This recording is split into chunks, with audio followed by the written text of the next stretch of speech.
So we've heard a lot today about levels and how labor force participation in our region is very low and what many reasons for why that's the case.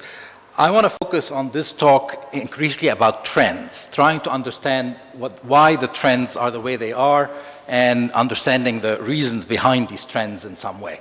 So we know that, out of the 20 countries with the lowest participation rates in the world, 15 are in the MENA countries. So the reasons for low female participation, I subdivide them into kind of a supply side reasons and demand side reasons. And we've heard all day about those conservative gender norms that emphasize women's modesty. There should be word modesty there. Primacy of the family and the domestic sphere, the role of oil in perpetuating the patriarchal household model, allowing the male breadwinner to afford keeping his women at home. Neo-patriarchal state institutions also reinforced by the availability of oil revenues. So this is kind of states maintaining tradition because they're able to afford it through. Now, on the demand side, oil also shows up in kind of distorting the structure of the economy towards what is called Dutch disease, which discourages tradable sectors which tend to be female intensive, like agriculture and manufacturing, and those tend to be discouraged by oil revenues. We also have weak and dependent private sectors that essentially have been unwilling to assume the cost of women's reproductive roles. So as public sector employment has declined, the private sector has really provided a very inhospitable environment for women. And this is one factor that I'm going to stress in this talk because it provides a dynamic explanation for why trends have been as stagnant as they have been. Now, also when labor demand is high in many countries of the region, for instance, the oil-rich countries, they have generally imported labor from abroad rather than used felt the increased pressure for increased participation within their countries. Jordan is a very good example of that. Jordan, even though it's not an oil-rich country, it very much behaves like an oil-rich country because of the remittances that come in from Jordanian male workers working abroad, allowing them to import cheap, mostly Egyptian labor, but now Syrian as well, to work in that economy. So I'm going to, my main question is not why are the labor participation rates so low, but why are the trends of participation so flat despite dramatic changes on the supply side. We know that there were tremendous rises in education, and the gender gap in education, I'll show you some data in a second, and that historically, labor force participation was very strongly and positively correlated with educational attainment. So we would expect that simply because of the changing composition of the female population towards higher education levels, you would expect a strong increase in participation if historical trends were maintained. Now, the paradox is, despite these rapid rises in educational attainment, we do see that there are no rapid increases in participation. In fact, it's quite stagnant. And so the question is, what is happening to these educated women? And why are they participating at lower rates now than they were in the past? And I think that's why much of the rest of my talk is going to really focus on relatively educated women, educated at the secondary and university level, because that's where the change is occurring. Less educated women are participating at low rates, at least the way we've been measuring participation, although I have to say that the more effort you put in measurement, the more participation you get among women working at home. So I think even the trend in Bangladesh going from 4% to 41%, I think might have a lot to do with measurement rather than an actual trend in participation. So one has to be quite careful in looking at trends because of these measurement issues. But anyway, let's look at education first. These are average years of education by year of birth by male and female. So female is red, male is gray. And you can see that in all three countries, I'm going to use Egypt, Jordan, and Tunisia as my example countries in the rest of this talk, because we have very good microdata for all three countries. And unlike Zafiris, I like microdata. So, and I'm mostly drawing on this microdata for the evidence I'm going to show you today. So you can see that the gender gap is almost closed in Egypt. The youngest women are nearly equally educated at about 10 years on average as the youngest males. In Jordan, women have already exceeded their male counterparts in terms of years of education, and in Tunisia, we have total parity among the young. So education has definitely been catching up and growing rapidly for women, as you can see. Now, if you look at educational attainment in terms of what degree, so I look at secondary and post-secondary, and you can see again that the proportion of women, depending on year of birth, who have secondary, and which is the red, and post-secondary, which is the gray, the men have the dotted lines if you want to compare, has also caught up, and in case of post-secondary in Egypt has already exceeded. In case of Jordan has exceeded by far the male educational attainment, which has been quite flat in the post-secondary. And in Tunisia, you see this huge increase in recent cohorts in post-secondary education. It had been flat before, and a huge increase in female post-secondary, and not so much for secondary. So we would expect that with these very rapid increases in educational attainment, and with this sort of gradient between participation and education, that we would see very rapid increases in participation as well. So essentially here you can see that university-educated women in all three countries are participating at over 60%, in some cases 70%. Secondary education in Egypt and Tunisia increases participation dramatically, but not so much in Jordan. And so that sort of gradient is the recent gradient. And I want to show you how that gradient changed. I'm just going to skip a couple of slides and go back. So this is how that same gradient changed in Egypt. And you can see that the gradient was even sharper if you look at 98 data, and the decline in participation among educated women is very marked. So that very, very little is happening among the lower educated. There is a little bit of that U-shape that Naila talked about, but the changes are relatively small. The big changes that are occurring are among the secondary and post-secondary educated women. So let me go back. Now, here are the trends in the overall participation rates in the three countries. Now, the reason I don't go much further before 2000 is because there are many changes in methodologies in the way women's participation has been measured. And in fact, the reason I have a break in the series for Egypt and for Jordan is because there were major changes in methodologies in those years. And so if you ignore those changes in methodologies and just draw a line, you would see that, for instance, in Jordan, you would conclude that participation was increasing, when in fact, if you take the methodology into account, participation is flat, if not declining, in Jordan. Egypt, it's also, there's a very slight upward increase in the early period, but flattened out in more recent. And in Tunisia, very, very weak increase, essentially varying between 24.5% and 25.5% participating. So that these kinds of gradients are not what you would expect if you saw the earlier data on increase in education and the strong gradient between education and participation. So what's going on? And what I'm interested in here is in solving this paradox. And why is the relationship between participation and educational attainment weakening for educated women? And basically, what I'm going to argue is that educated women are facing a much more adverse labor market, and primarily due to the decline in the probability of public sector employment and the absence of growth in the formal private sector. And I'll show you some data about that for all three countries. And married women are more affected than unmarried women by this decline, because the private sector, as we've seen, and I'll show you again, is particularly inhospitable to married women.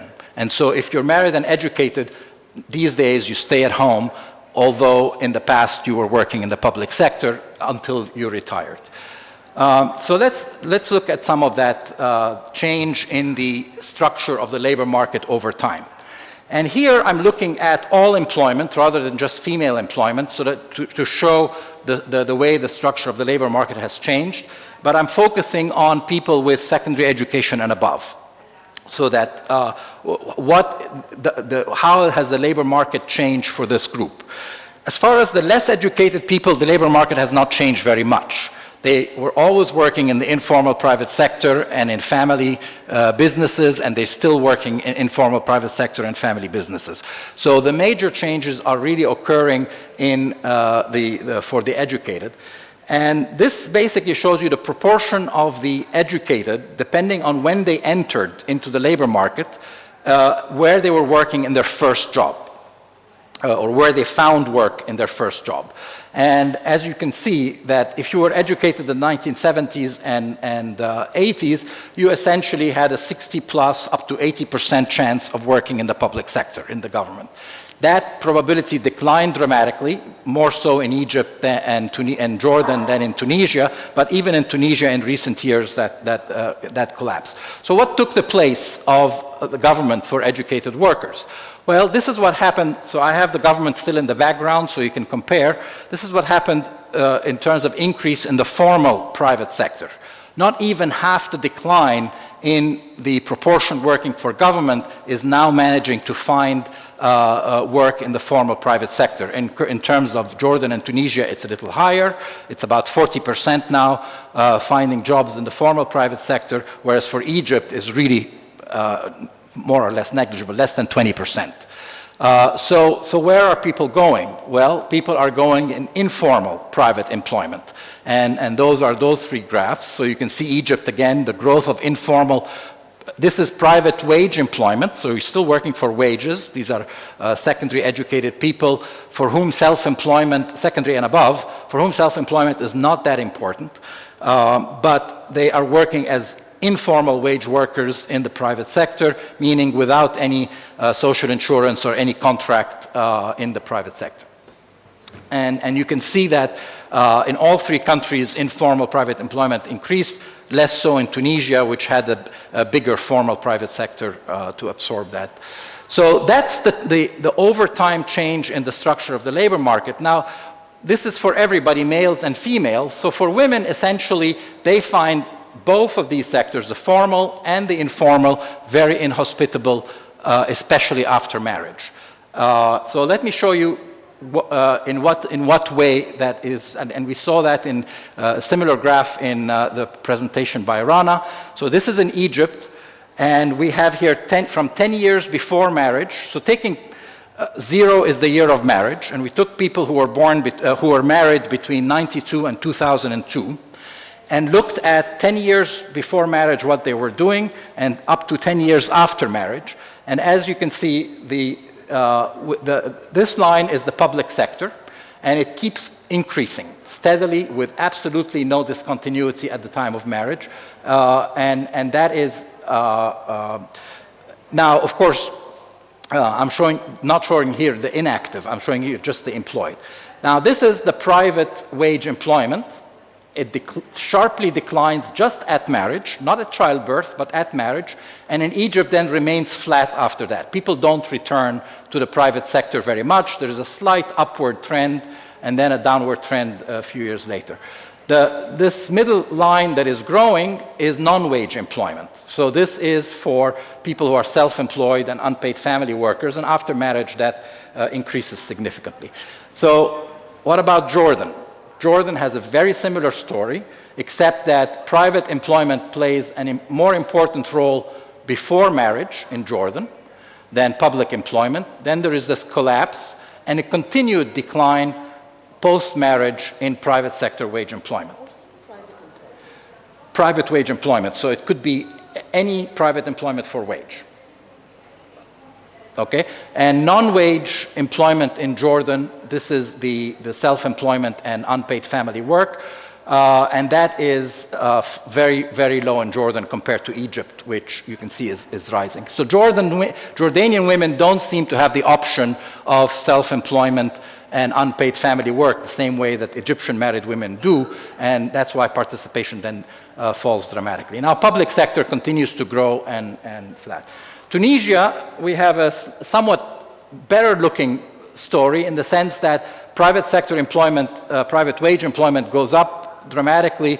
There is a downward bump at marriage, but nowhere as large as it is in the case of Egypt and Jordan, but then they seem to return to private wage employment after a few years of marriage. So there is an increasing slope. Whereas public sector employment also continues to grow and non-wage employment continues to grow. So clearly marriage is a watershed event when it comes to ability to access private sector work. Now, my argument here is that it's the demand side. It's not that these women don't want to work, but they find a very inhospitable environment in the private sector, an environment that doesn't want to compromise at all with women's need to meet their reproductive roles. And so, in fact, if you talk to employers, I even talked to female employers, and they said, absolutely 12-hour shift. We're insisting there's no way we can go down from a 12-hour shift. Our machines cannot remain idle. But what about breaking down the 12-hour shift into two 6-hour shifts? No, it wouldn't work. So there is an unwillingness on the private sector to accommodate married women in the labor market, and that's pushing women out, especially educated women.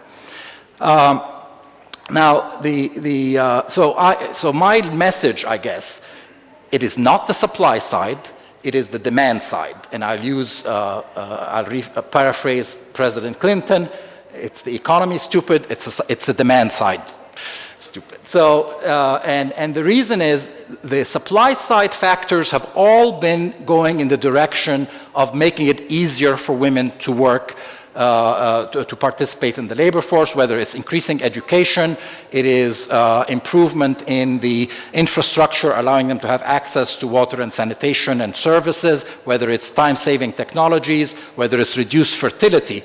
But what's not accommodating is on the demand side, the market is not acknowledging that married women can be equally, can be accommodated, their needs can be accommodated if you make some changes in the way work is organized.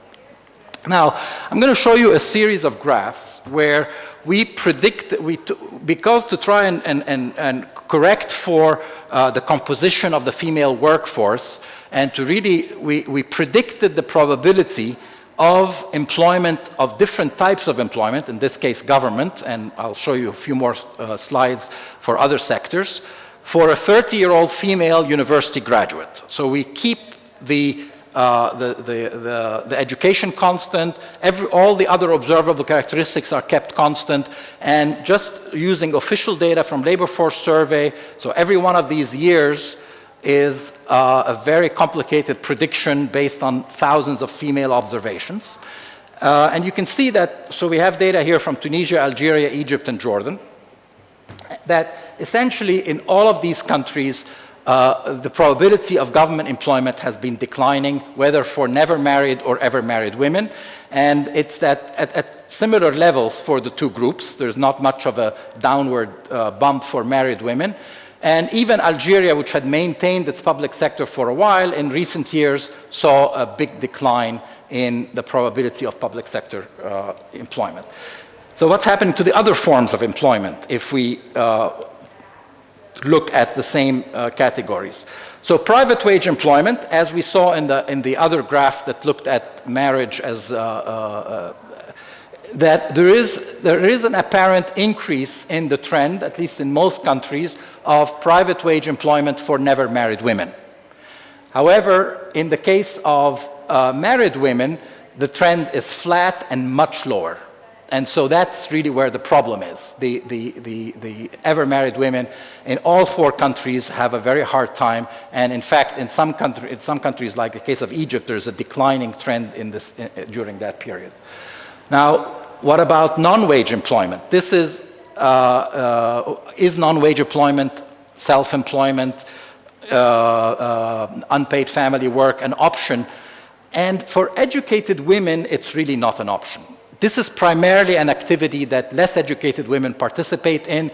This scale is very low, 0.04, so there is like less than 4%, that's 2% here.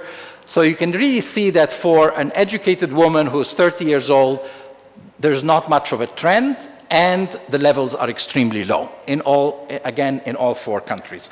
So with the increasing educational attainment, women are moving away from this sort of employment, even though after marriage they may increase their participation a little bit. What about unemployment? So this is women who are seeking, they are in the labor force, they are seeking work, they are searching for employment, and you can see that there is a slightly rising trend among the never married, and the scale is higher. This is a 0.6, this is 0.3, so this is actually a higher scale. They're more likely to be unemployed, but this is a very sharp rising trend in unemployment among married women. So this suggests that it's really not a supply problem. These women are seeking work, they're searching for it at increasing rates. However, they are not finding the suitable type of employment that can be reconciled with their home responsibilities. Now, inactivity or non-participation, again, significantly higher for ever married women than never married women, and you can see mostly on the rise, increasing in just about most of these contexts. So educated women have been essentially pushed out of the labor market as a result of a change in the opportunity structure. Supply side factors have strongly favored increased women's participation in the labor force, but the participation is stagnating primarily due to the opportunity structure adversely changing against women through the restructuring of economies towards informal private sector employment. Now, the deterioration of job quality in MENA has affected both men and women, as we've seen earlier, but it's women who are unable to reconcile these worse jobs with their reproductive responsibilities. And I would argue that, that basically, if there is going to be a change, it's going to have to be a change on the employer side to start making changes in the way they organize work, whether it's in job sharing, in making part-time work available, in allowing for shorter hours, in order to be able to create a more hospitable environment for women in the private sector. And that's unlikely to happen so long as there is a labor surplus among male workers. And so I think economic growth and increasing labor demand sharply is necessary to get that labor shortage that will force employers to tap into this ready and willing to work labor force. Thank you very much.